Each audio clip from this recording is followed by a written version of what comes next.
Hey guys, it's Dr. Dave with Stronghold Health. Dr. John Negley, Stronghold Health. And today we're going to be talking to you about neck pain and neck issues, so specifically related to the spine. So with that being said, Dr. John, what do you got laying on your leg right there? This is a model of the full spine. The full spine. Okay. It is. And so when we're looking at it from the front, this area, these top 7 bones are going to be what we are focused on. That is the neck, your cervical vertebra. Or on my spine, it's the purple bones. Yes. Mine's just color coordinated, so a little bit easier to see. So in the neck, there is what's considered a normal, healthy curvature. Yes, sir. In our spine, just like some of the guys out there that are looking for the right things in women, it should have good curves. Okay, so your spine should have good curves specifically from the side view. From the front view, everybody knows your spine's supposed to be straight. Right, nice and straight. But from the side view, we're supposed to have curves. Cool? And each of the curves have different names. The one we're focusing on primarily right now is the neck curve. What is a common name for our neck curve? Cervical lordosis. And then the common name, arc of life. Oh, yeah. Yeah. But cervical lordosis, or arc of life, your arc of life has a very specific curve angle that it should measure. And remember, we're talking about from the side, right, not from the front. So that curve would be similar to a cuffed curve in your hand. It should be, or like similar to the Natchez Trace Bridge, a nice 43-degree arc. In fact, the bridge, we actually, in engineering, took that from the intricate innate design of the human body. So your spine is designed with an innate curve in it at 43 degrees, or 42 to 45 degrees. Turns out one of the most structurally sound curvatures you can possibly have. Correct, because gravity pushes which way? Down. Yeah, so gravity's pushing down, and we got the curve in our neck. So if you have the proper arc of life in your neck, bone studies that have been conducted, you have to compress a downward force that's so intense, you would actually fracture and break the bones in your neck in the study before the disc, the shock absorber between those bones, ever herniates, because it's such a sound structure. Which is wild. Yeah. So we're looking for a nice healthy curve in our neck. The number one problem that people end up having, today especially, is called tech neck, or loss of curve in your neck. So instead of having this guy nice and curved, we start to be looking down at our cell phones, our computers, our textbooks, and we lose those curves. So that happens overnight, right? No. No, so we're talking about a process over time from 5 years of age, growing up through adulthood, years and years of muscle memory, repetitive action, looking down, gravity weighing down on your spine, that you lose that curve in your neck.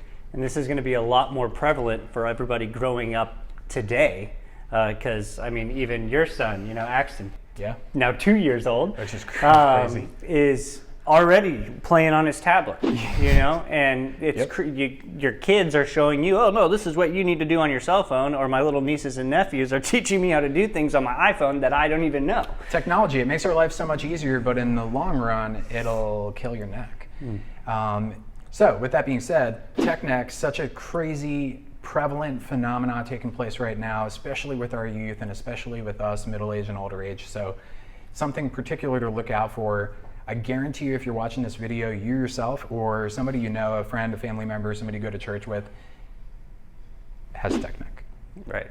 And has other things, but I'll just leave it at tech neck. Right. Yeah. And that's actually starting to become a medical terminology, which is wild. And the easy way to go about it is making sure, number one, that we're not doing this. We're bringing our phones up. We're bringing the monitors of our screens up. There's an app.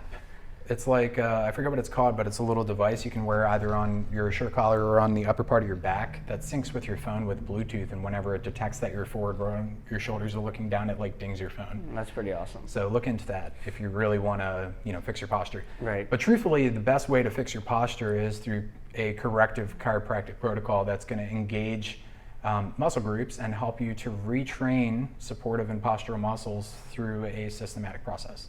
Right. Because you can't just fix your posture by sitting up straighter. Right. You have to hack the neurology and work with it the right way to do it for long term. But with that being said, you wanted to tell a story, right? Yeah, and I mean a real simple one is from my own life. When I went to grad school, I started studying a lot more, as your whole job is essentially to be in the textbook or on your computer. Chiropractic school, Yep. we took a quiz or a test every day, 5 days a week. Equivalent of For like almost- 31 credits in a semester. Yeah, almost 4 years straight. So lots of tests, lots of studying. I also experienced that. I think I started working on corrective chiropractic care maybe a little bit sooner than you did for curve restoration in my neck. But Dr. John, we took x-rays with him when he first started here with Stronghold Health. And what did your neck look like? So instead of having the nice, beautiful curve here to the side, the middle of my neck was actually pushed backwards. So in the hands, instead of being right here, it literally had almost looked like a bird from the side view of like stick figure birds. So a kyphosis or reverse curve in your neck. So not having a normal healthy curve, it actually curved the opposite direction. Right. And what that was doing was what for you? It's compressing a number of different nerves because the discs were getting compressed. But while I was at school, and I, for whatever reason, it's my own health, and I sometimes am just like you guys, but I didn't correlate it to what was going on with me. And what at first started happening was I started getting migraines. And that stems from looking down all the time, and the top two bones in your neck start to go into flexion. And put pressure right on the nerves at the base of the skull, which are head, ears, eyes, nose, and throat, specifically head, and would cause equilibrium imbalance, nausea, vomiting, incredibly painful headaches. They're full-on migraines where you're pretty much laying down in the shower, blasting hot water on you, crying. And, at some points, praying that God would just end it. And to a point where I had an 8-day migraine, lost 15 pounds, was still getting adjusted and it wasn't working. And the reason why is because we didn't take x-rays, we didn't see exactly what was going on. And even though we were getting adjustments taken, it wasn't the correct adjustment that I needed. Then in the middle of the neck, where most of my nerves were getting compressed, it's where they go out to your thyroid gland. Now, a lot of women hear this story and they're like, how do I get that problem? But I ended up having hyperthyroidism, which caused me to lose weight. I could not sleep well, no matter how much I slept. I would be almost ADD, but I've had that problem my whole life, and that's a different story. But I was, constantly overactive, and I would literally sleep 10, 12 hours, and it felt like I didn't sleep at all. And then the weight gain, or the weight loss rather. I would literally eat 7 meals and I would lose weight. And it's simply Some because women are watching right now and are like, I hate you. Right. Yeah. But it goes to say, that issue is just as bad as gaining weight too fast. And it's because you are literally trying to fight your body in a losing battle.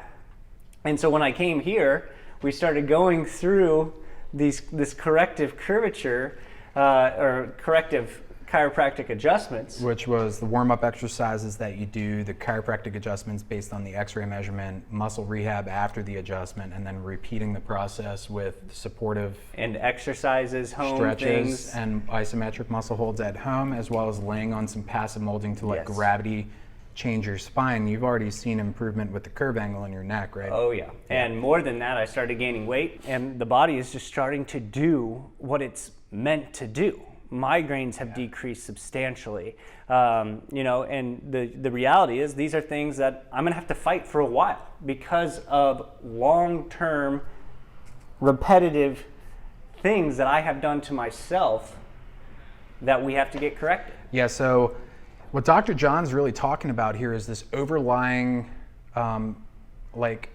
keep saying 30,000 foot view, but to give the big picture on this, the arc of life is so important, not because of the bones. We put a lot of focus on the bones, right? Right. Taking an x-ray, trying to figure out what curve angle exists in your neck, but it's not about the bones, it's about what the bones surround and protect, which is our nervous system. And you'll see that here on the model.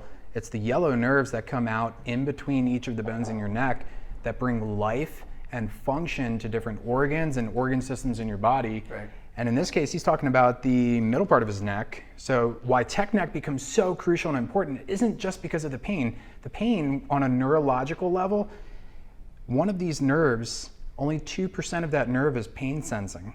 So you could have a pinch, inflammation, compression taking place on that nerve and never actually have pain, which is kind of crazy to think about. Right. But the other 92%, 94%, depending on the stats, is all function. So it's where that nerve goes. So if the nerve at C4 and C5 in the middle part of my neck comes down and goes to my thyroid, and it tells my thyroid how to work, in Dr. John's case, it decreased the thyroid function, hypo. No, hyper. Hypo went down. And then hyper would be increase the function. So, oh yeah, in your case, it went up. Yeah. Sorry. Women's Hyper. case typically goes down. Yeah, hyper, but in most other people's cases, in women with hypothyroidism or Hashimoto's, it's a decrease of the function. The point I'm trying to make is it can go either way, right? Right. And organ function is really what it's about at the end of the day. So in Dr. John's case, we're able to restore the curve, take pressure off of the disc, therefore unpinching the nerve at that level that was coming out going to his thyroid, so his brain, through the nerve or the wires, could tell his thyroid how to start working normally again. Yep. Really fascinating. So that same principle can happen at any nerve level in our spine, right? Right. Whoa. When you really start putting the two of those together and you think about function in the human body, if nerve compression can cause thyroid problems, what if the nerve is lower in my neck at the upper part of my back right here? Right. And that's going to coming be out going to my heart. Or, and for you specifically, right at the base of the neck, we're looking at our lymphatic system. So in mine, before I went to chiropractic school, the upper part of my back looked like that. Doesn't look hardcore, doesn't look super bad, but it was curving to the side when from the front it should be nice and straight. This was causing me problems in the upper part of my back, like Dr. John said, going to my lymphatic system, which was affecting my immune response, allergies. It was causing really, really bad, hardcore allergies. But the other problem is those same nerves go to my lungs. And I had been dealing with chronic asthma, taking asthma inhalers for years, from 3 all the way up till about 17 years of age, until I went to my first chiropractor. Right. It's crazy. And what he's saying here, as you go down the spine, you're looking at nerves that head to the heart, to the lungs, to your adrenal glands, your kidneys, your digestive system, your reproductive organs. Yep. Now, we say this specifically to patients who have been here because this is not a quick fix. This is not something that you'll get one adjustment and these things start to function properly. This is over time, your body starts to heal because we are allowing all of the pressure to be taken off of your nerves, off of your discs, and put back onto the stable structural bone so that your body can heal itself and bring this function back to you. Right. Amen to that. So it's really at the end of the day, chiropractic care is a focus first and foremost on restoring a healthy nervous system. When we restore the nervous system in hierarchy, it allows our body to function for other organs and other systems in the body. If you take care of the nervous system first, then you can start looking at hormones, then you can start looking at nutrition, then you can start adding in all of the other pillars to create overall health and well-being. Yep. So this is Dr. Dave. Dr. John? John, we've been discussing with you guys number one common cause of neck pain and neck associated issues with chiropractic. This has been our Arc of Life video. We hope that you take care of your Arc of Life and continue to get regular chiropractic care. And if you haven't been getting chiropractic care, that you seek us out or a chiropractic clinic that's near you. Have a great day, guys.